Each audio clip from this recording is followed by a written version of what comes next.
भी क्लीन कर रहा था इनके साथ भी। कन्वेंशनल तरीके से अगर हम कंपेयर करें तो बहुत टाइम सेव होता है यहाँ पर।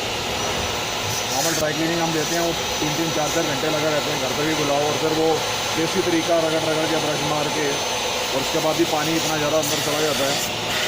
और यहाँ पर आपका पानी ऑलमोस्ट 200 ml में गाड़ी हो गया, बिजली बचा, टाइम बचा, पानी बचा, जो आने वाले टाइम में मुश्किल होने वाली है बहुत ज़्यादा।